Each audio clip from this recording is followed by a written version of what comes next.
Hi, everybody. This is Lisa Haven, and I have to say I am deeply disturbed by where our government and our country is headed, and it's disturbing to see some of the things play out the way that they have. Now, just a forewarning, some of the things that I'm going to get into today might upset you. If not, maybe it'll spark that revolution mentality inside your heart, because things are about to get crazy. And what I have to say, you may not like to hear. I'm going to dive into everything from FEMA camps to the internment and resettlement document, to foreign troops on our soil, to a statement by a general that they want to start rounding up disloyal citizens, or they've done it before and we should do it again, kind of a statement. Also to government raids, and maybe even touch on how to survive in times like this. But as you can see, things are really getting crazy. Now, most of you might know that I am a homeschool parent. If you don't, you know now. But I'm homeschooling my daughters, and I am currently teaching them U.S. history. Now, we came across the Boston Tea Party, and I want to share with you just a quick sentence that I found out of their book. And let me just read it real quick. And it states, "Colonialists started resisting taxes and calling themselves patriots." That's where our term patriots comes from. Patriots. We are resisting things that limit our freedom. In this case, back during the Boston Tea Party, they resisted because of certain taxes, certain things they didn't like about what was happening with the tea. And we know Samuel Adams, started this revolution, and he basically planned protest meetings to have people not drink British tea. He said, he got people together and sparked this revolution that eventually turned into us becoming an independent nation on the 4th of July when they signed the Declaration of Independence. Now, we know that because of our founders, we are a free country. However, I have to say that is slipping daily from our hands. Now, they called themselves patriots back during our founders' time. And today we have that same label. We are patriots because we want our freedom back. And it's so much more deep than just the label of patriot. It goes back to our founders when they resisted the taxes. And because of that, they called themselves patriots. Well, that's what we are today, people. And I just want to give you that quick reminder of why and who we are. And if our founders lived today, they would be upset with the way things were headed. Shoot, like I said, the Boston Tea Party was started for much less than where we're at today. I mean, they would be up in arms, basically, at some of the things that are happening today. We know we have the NSA spying, where they watch everything you say and do.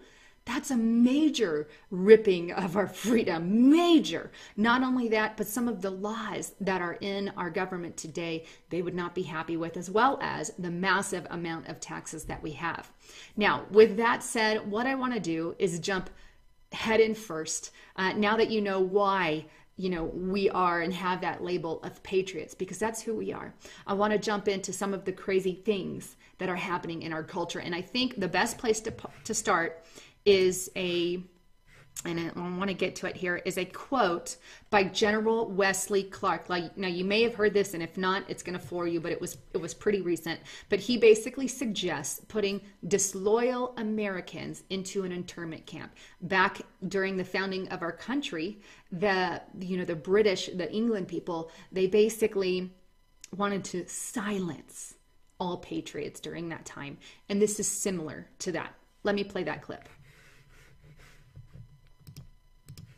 But I do think on a national policy level, we need to look at what self-radicalization means, because we are at war with this group of terrorists. They do have an ideology.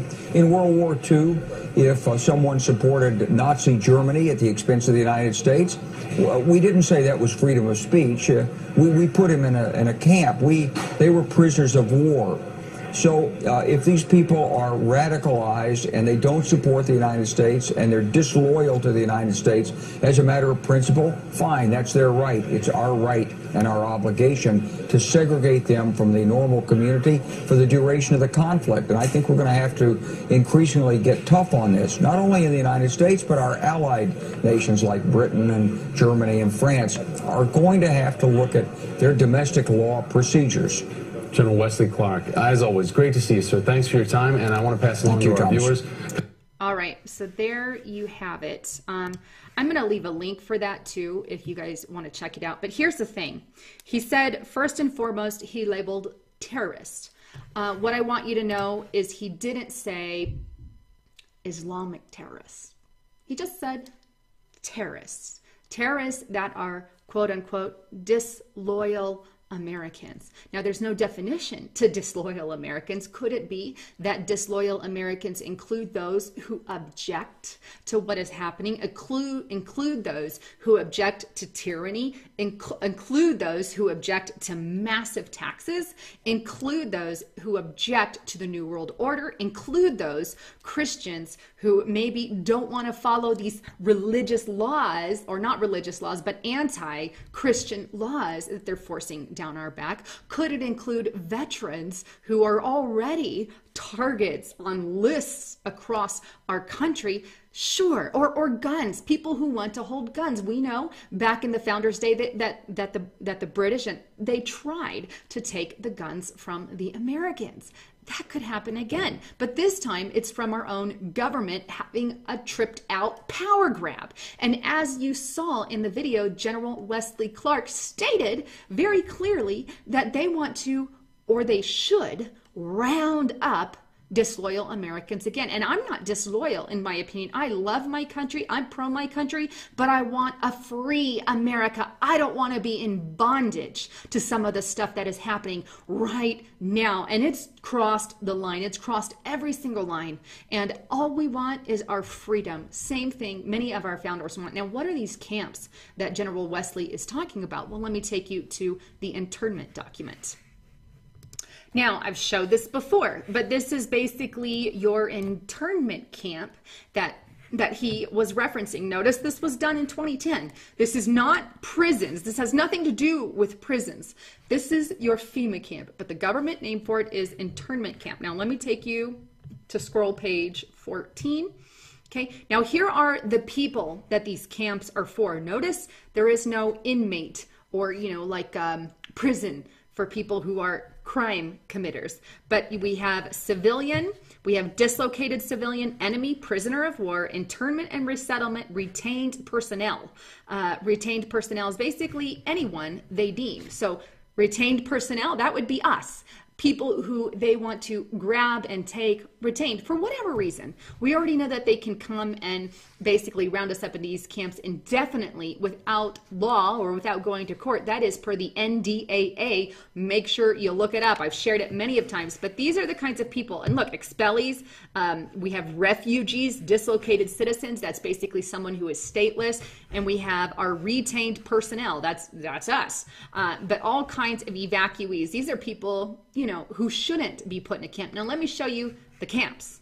All right, now this is on scroll page 60 if you want to follow along. But these are the camps, and this one, as you can see here, is for, that's just the compound. I think this is the 8,000 person maximum security. Here we have, or no, this one's the 4,000, excuse me.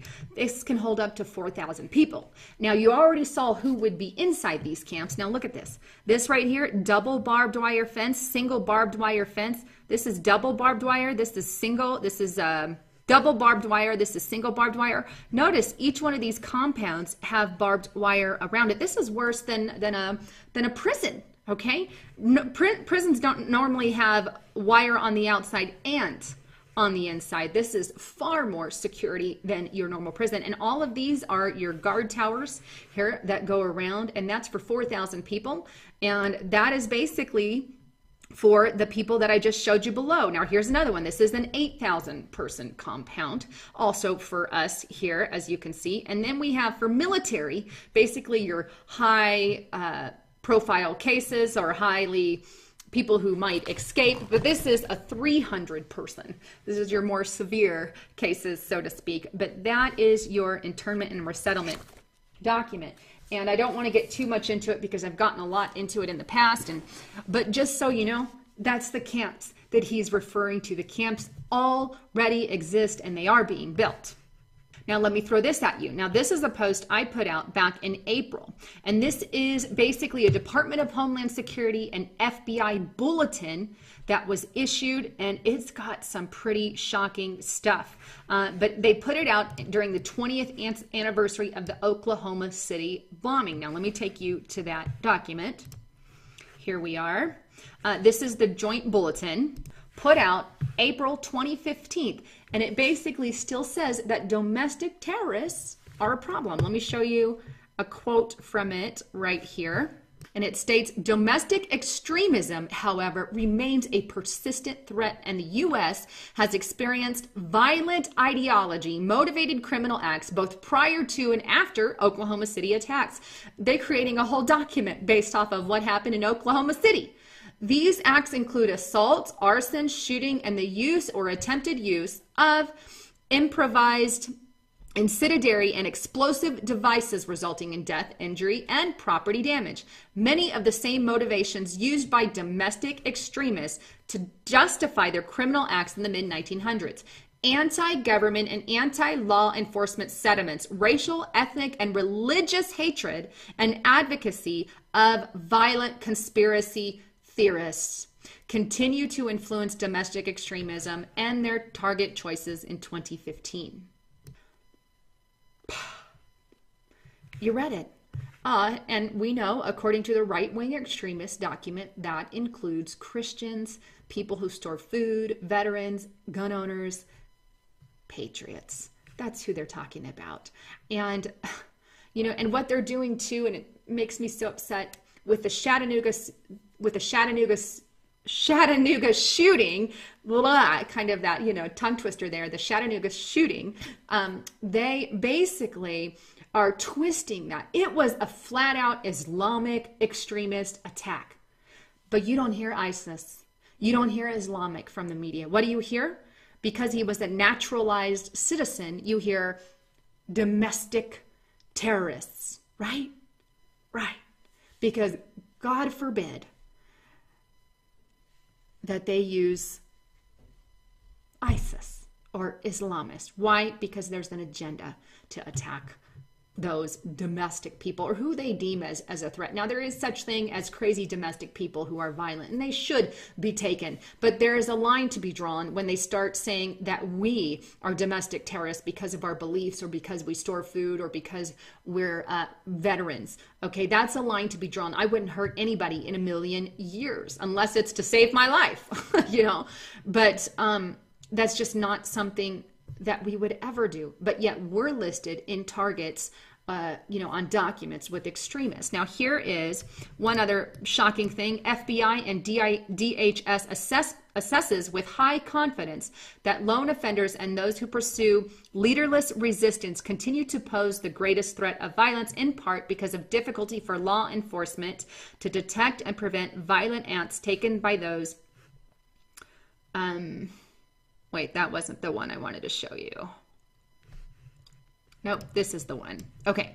FBI and DHS assesses with high confidence that domestic extremism will remain a persistent threat through the end of 2015 and beyond. So there's that. But what is their definition of extremism? According to this document, here we have domestic extremists. It does not include homegrown violent extremists who are defined by the FBI as Al-Qaeda, or I would say ISIS, or anything in that territory, which is why they're not calling, the Chattanooga shooting guy a ISIS terrorist or Islamic terrorist. Why? Because domestic terrorism fits their agenda, and obviously they separate the two. But it also talks about sovereign citizen extremists, where basically, if you are anti-government or, anti-authority or institutions or, anything of that nature. But a line can be drawn. Look, I believe we need government. We do. Do we need massive, big government? Heck no, we don't. We need a form of government, but we don't need the government and corruption that we have in the government today. The problem is, patriots are starting to get on the list. We're already on the list. We're on a red list, and I'm pretty sure I'm on it. And I know I'm on it, but at least I know that I'm doing all I can to warn people about what's coming out there. And this is some of the things that are happening. They're targeting patriots, Christians, gun owners, and veterans under the banner of domestic terrorists, even though we shouldn't be included as someone with the label of domestic terrorism because of what we believe we're classified in that. And eventually they're going to paint us in a bad light. That's how it's going to happen. And people are going to think they're doing the right thing because they're getting rid of disloyal Americans, just as General Wesley Clark stated. We're going to be labeled as disloyal instead of patriots that we are. That's what's going to happen. And slowly we're going to be turned in by our neighbors, by our class members, by our children, as the Bible would state. The Bible even says children turn on their parents in the end times. It's a biblical thing. And that's because they're going to continue to paint us as the enemy, even though we're not. Why? Because they don't want their sins revealed. Now, here's just a brief here's a brief picture of some of the things that are already happening that are on this path. Let me show you this quick link.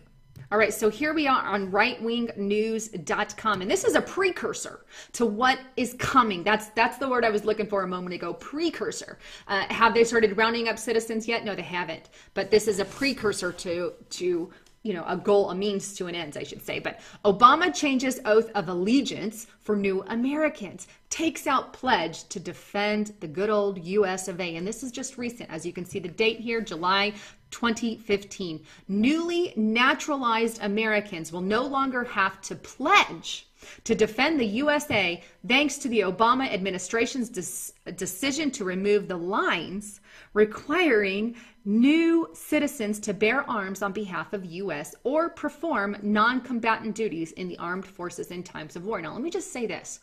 Why do you think Obama would do that?